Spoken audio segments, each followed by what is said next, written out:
l'Afrique, surtout l'Afrique subsaharienne, reste une des régions les plus affectées par les changements climatiques. Aujourd'hui, il urge donc que nous fassions nous entendre et surtout en tant que jeunes, nous fassions connaître nos solutions, nous fassions également connaître tout ce que nous avons comme solution pour lutter contre les changements climatiques en Afrique. Nous avons besoin de plus de solutions d'adaptation et ces solutions, il faut être honnête, ça existe. Et en ce qui concerne l'atténuation également, il y a un grand effort qui se fait.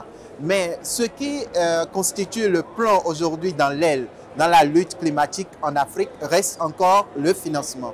D'où l'importance de prendre en compte ce volet et surtout appeler les pays qui émettent plus de CO2 et de gaz à effet de serre à honorer vraiment leur engagement pris dans l'accord de Paris. Il faut vraiment qu'on trouve un cadre beaucoup plus légal qui fait que ces pays respectent leur engagement.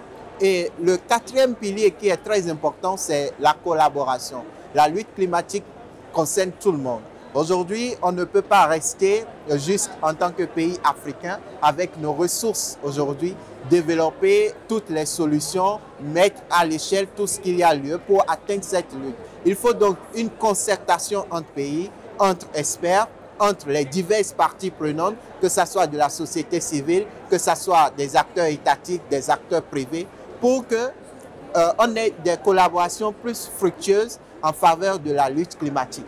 Et je trouve que c'est très intéressant d'avoir ces quatre piliers, atténuation, adaptation, financement et collaboration. Sans ces quatre piliers, on ne peut vraiment pas parler de justice climatique dans notre présent contexte. Et je voudrais profiter pour faire vraiment un clin d'œil à tous ceux-là qui se battent aujourd'hui pour le genre, pour l'égalité genre surtout, en matière de lutte climatique. Cela est tellement important parce qu'il suffit juste de se rendre dans des zones rurales pour constater que nos femmes, nos jeunes sœurs souffrent juste de l'eau, juste de l'énergie, constituent aujourd'hui de véritables problèmes pour eux, pour elles, pour être plus précis. Et je pense que c'est le cadre idéal de porter leur voix. J'encourage toutes ces sœurs, toutes ces jeunes africaines qui sont ici présentes pour défendre le genre et le changement climatique.